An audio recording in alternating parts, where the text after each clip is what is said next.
Hi friends, എല്ലാവർക്കും നമസ്കാരം. Welcome to my channel. എൻ്റെ KP എന്ന ചാനലിലേക്ക് എല്ലാവർക്കും സ്വാഗതം. ഇന്ന് മഹാശിവരാത്രിയാണ്. എല്ലാവർക്കും ശിവരാത്രി ആശംസകൾ. ഇന്ന് ശിവരാത്രിയായിട്ട് എൻ്റെ കിച്ചൺ എന്ന ഒരു സെക്ഷനിലൂടെ ശിവരാത്രി ദിവസത്തിൽ ഞങ്ങളൊരു സദ്യ ഒരുക്കുന്നു. അപ്പം ആ സദ്യയുടെ കൂട്ടുകളും കാര്യങ്ങളുമാണ് ഞാനിന്ന് ഇതിലൂടെ കാണിക്കാൻ പോകുന്നത്. ഓക്കെ, സദ്യ എന്ന് പറയുമ്പോൾ വലിയ സദ്യയൊന്നുമില്ല, ഒരു ചെറിയ സദ്യയാണ്. അപ്പോൾ അതിൽ ആദ്യം ഞാൻ ഇഞ്ചി ഉണ്ടാക്കുന്നുണ്ട്. നമ്മൾ ഇഞ്ചിക്കറി എന്ന് പറയും, ചില സ്ഥലത്ത് ഇഞ്ചി പുളി എന്ന് പറയും. അപ്പോൾ അതിവിടെ അതിൻ്റെ കൂട്ടുകൾ ഞാൻ കാണിച്ചിട്ടില്ല. എൻ്റെ ഇഞ്ചിക്കറി ഇവിടെ റെഡി ആയിക്കൊണ്ടിരിക്കുകയാണ്. അതിപ്പോൾ റെഡി ആയിട്ടുണ്ട്. പിന്നെ അത് കഴിഞ്ഞിട്ട് അടുത്തതായിട്ട് ഞാനൊരു തോരൻ ചെയ്യാനൊരുന്നുണ്ട്.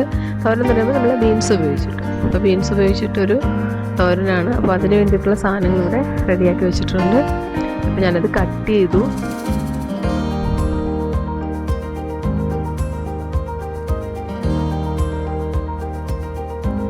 അപ്പോൾ ഇത് തോരൻ്റെ മസാല എന്ന് പറയുമ്പം നമ്മളെല്ലാവർക്കും അറിയാവുന്നത് തന്നെയാണ്. തേങ്ങയും ജീരകവും മഞ്ഞളും വെളുത്തുള്ളിയും പച്ചമുളകെല്ലാം. ഇപ്പോൾ നിങ്ങൾ ഈ കാണുന്ന തേങ്ങ എന്ന് പറയുമ്പോൾ ഞങ്ങളിവിടെ UAE ഷാർജയിലാണുള്ളത്. അപ്പോൾ നമ്മൾ നാട്ടിലെ പോലെ തേങ്ങ വാങ്ങി ചിരുകിയല്ലേ എടുക്കാറ്. ഇവിടെ നമുക്ക് ചിരുകിയതായിട്ട് കിട്ടും. അത് വാങ്ങി ഫ്രീസറിൽ സൂക്ഷിക്കാറാണ് പതിവ്. അപ്പോൾ അത് ഫ്രീസറിൽ എടുത്തതാണ് കട്ടയായിട്ട് കാണുന്നത്. ഓക്കെ, അപ്പം എൻ്റെ തോരൻ ഏകദേശം ആയിക്കൊണ്ടിരിക്കുകയാണ്. തോരൻ്റെ സംഭവം റെഡിയായി. ഇനി എൻ്റെ ചാനൽ സബ്സ്ക്രൈബ് ഇല്ലാത്തവരുണ്ടെങ്കിൽ നിങ്ങൾ കാണുന്നവർ പ്ലീസ് സബ്സ്ക്രൈബ് ചെയ്യാൻ മറക്കരുത്. ലൈക്ക് ചെയ്യണം, കമൻറ്റ് ചെയ്യണം, ഷെയർ ചെയ്യാൻ വേണം. അടുത്തതായിട്ട് ഒരു ബീട്രൂട്ട് കിച്ചടിയാണ്. അപ്പോൾ അതിന് വേണ്ടിയിട്ടുള്ള സാധനങ്ങൾ, അതിൻ്റെ തേങ്ങ കൂട്ടൊന്നും കാണിച്ചിട്ടില്ല. ബീട്രൂട്ട്, പച്ചമുളക്, വെളുത്തുള്ളി, പിന്നെ യോഗട്ട് കാണിച്ചിട്ടുള്ളൂ. ഇന്ന് മഹാശിവരാത്രി ദിവസം ഞങ്ങളെ ഒരു അർദ്ധനാരീശ്വരൻ്റെ അമ്പലമുണ്ട്. അവിടെ ഉത്സവമാണ് ശിവരാത്രി. അപ്പോൾ അവിടെ നിന്ന് സാധാരണ അന്നദാനമുണ്ട്. അപ്പോൾ എനിക്കൊരു മോളുണ്ട്. എൻ്റെ അമ്മയും അച്ഛനും മോളെയും കൊണ്ടാണ് സദ്യ ഉണ്ണാൻ പോകാറ്. അപ്പോൾ അവർക്ക് ആ നൊസ്റ്റാൾജിയുണ്ട്. അപ്പോൾ ആ ഒരു ആഗ്രഹം മാറാനും കൂടെയാണ് ഇന്ന് ഞങ്ങളിവിടെ സദ്യ ഒരുക്കിയത്. അപ്പോൾ നിങ്ങളിപ്പോൾ കാണുന്നത് എൻ്റെ കിച്ചടിയുടെ ഫിനിഷ്ഡായിട്ടുള്ള ഒരു അവസ്ഥയാണ്, പൂർത്തിയായിരിക്കുന്ന അവസ്ഥയാണ് കാണുന്നത്. അപ്പോൾ കിച്ചടി റെഡിയായിട്ടുണ്ട്. ഇനി അടുത്തതായിട്ട് ഞാൻ ഒരു സാമ്പാറിലേക്ക് പോകണം. അതിന് വേണ്ടിയിട്ടുള്ള പരിപ്പ് ഇവിടെ വെന്തു. പിന്നെ അതിനുള്ള വെജിറ്റബിൾസ് എന്ന് പറയുമ്പോൾ എല്ലാ വെജിറ്റബിൾസും ഒന്നും കയ്യിലുണ്ടായിരുന്നില്ല. അപ്പോൾ ഉള്ളത് ഉപയോഗിച്ചിട്ട് ഒരു സാമ്പാർ.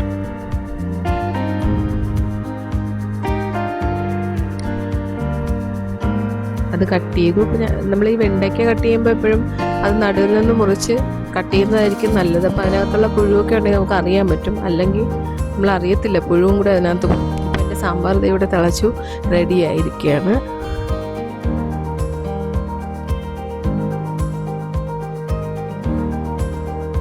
ഓക്കെ, അടുത്തത് എൻ്റെ മോര് കറിക്കുള്ള ഒരുക്കമാണ്. ഒരു മോര് കറി, അപ്പോൾ അത് കാണിക്കുന്നത്. മോര് കറി റെഡി ആയിട്ടുണ്ട്. ഇനി ഇതിലേക്ക് കടുക് അടിച്ചാൽ മാത്രം മതി. അപ്പം എൻ്റെ മോര് കറിയും ഇവിടെ റെഡി ആയിട്ടുണ്ട്. ഓക്കെ,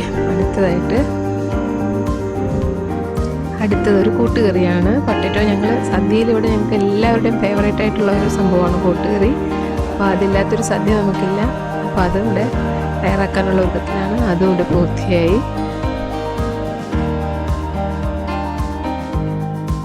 അപ്പോൾ ഇതാണ് നമ്മുടെ കൂട്ടുകറി ഇവിടെ റെഡി ആയിട്ടുണ്ട്.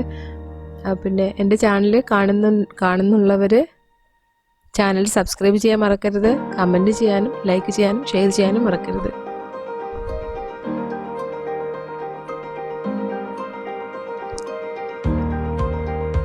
ഇനി നമ്മൾ സദ്യയിലെ കറിക്കൂട്ടുകൾക്കിടയിൽ അതിൻ്റെ ഒരു പ്രധാന ഐറ്റം ഇവിടെ റെഡി ആയിട്ടുണ്ട്. ചോറ്, പാലക്കാടൻ വട്ട കൊണ്ടുള്ള ചോറും ഒരു സൈഡിൽ റെഡി ആയിട്ടുണ്ട്.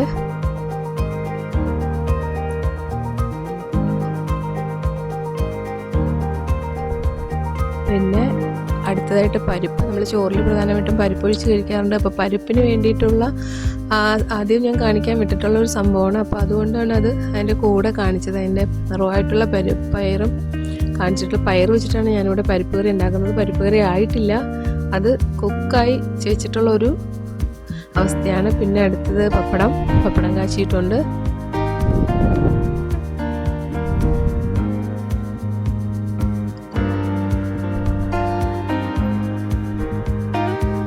ഇനിയുള്ളത് പായസം. ഇത് പായസത്തിന് വേണ്ടിയിട്ടുള്ള കടലപ്പരിപ്പാണ്. കുതിർത്ത് വെച്ചിട്ടുണ്ടായിരുന്നു. അപ്പോൾ അതിവിടെ കുതിർന്ന് റെഡി ആയിട്ടുണ്ട്.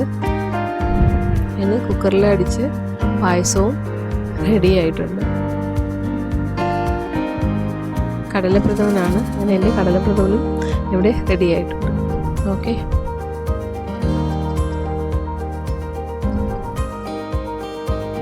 അങ്ങനെ അത്യാവശ്യം വേണ്ട സാധനങ്ങളെല്ലാം, വലിയ സദ്യയൊന്നും അല്ല, ഒരു ചെറിയ സദ്യയാണ് ഞങ്ങൾ ഉദ്ദേശിച്ചത്.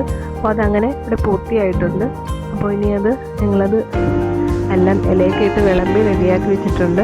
അപ്പോൾ എൻ്റെ എല്ലാ ഫ്രണ്ട്സിനും, യൂട്യൂബർ ഫ്രണ്ട്സിനും എല്ലാം, കാണുന്ന എല്ലാവർക്കും ശിവരാത്രി ആശംസകൾ. ഇന്നത്തെ ദിവസം എല്ലാവർക്കും, നല്ല ജാതിഭേദമന്യേ എല്ലാവർക്കും ദൈവത്തിൻ്റെ അനുഗ്രഹം ഉണ്ടാകട്ടെ എന്ന് പ്രാർത്ഥിക്കുന്നു. ഇന്നിപ്പോൾ ഞാൻ നേരത്തെ പറഞ്ഞിട്ടുണ്ടായിരുന്നു, ഞങ്ങളെ അമ്പലത്തിൽ ഉത്സവമാണ്, അവിടെ അന്നദാനമുണ്ട്. അപ്പോൾ സാധാരണ എൻ്റെ മോളെയും കൊണ്ട് അച്ഛനും അമ്മയും പോയി ഭക്ഷണം കഴിക്കുന്നതാണ്. അപ്പോൾ നാട്ടിൽ വിളിക്കുമ്പോൾ തന്നെ അവർക്ക് വിഷമമാണ്, അവളെ കൊണ്ടുപോകാൻ കൂടെ കിട്ടുന്നില്ല. അപ്പം സദ്യ കഴിക്കുന്നു, അവൾക്ക് സദ്യ പൊതുവെ ഭയങ്കര ഇഷ്ടമാണ്. അപ്പോൾ ആ വിഷമം മാറാൻ അച്ഛനും അമ്മയും യൂട്യൂബ് ചാനലിൽ കാണുന്നുണ്ടെങ്കിൽ രണ്ടുപേർക്കും ഹാപ്പി ആയിട്ടുണ്ടാകുന്നിരിക്കുന്നു. ഞങ്ങളും ഇവിടെ സദ്യ കഴിക്കുന്നുണ്ട്. എല്ലാവരും സന്തോഷമായിരിക്കട്ടെ എന്ന് പ്രാർത്ഥിക്കുന്നു. എൻ്റെ ചാനൽ കണ്ടുകൊണ്ടിരിക്കുന്ന എല്ലാവരും സബ്സ്ക്രൈബ് ചെയ്യാൻ മറക്കരുത്. നിങ്ങളുടെ ഫ്രണ്ട്സിനും ഫാമിലി മെമ്പേഴ്സിനും ഷെയർ ചെയ്യാൻ മറക്കരുത്. കമൻറ്റ് ചെയ്യാനും മറക്കരുത്. നിങ്ങളുടെ നിർദ്ദേശങ്ങൾ എന്ത് തന്നെയായാലും, പോസിറ്റീവ് ആണെങ്കിലും നെഗറ്റീവ് ആണെങ്കിലും പ്ലീസ് കമൻറ്റ് ചെയ്യുക. അപ്പോൾ ഒരിക്കൽ കൂടി എല്ലാവർക്കും ശിവരാത്രി ആശംസകൾ. ബൈ.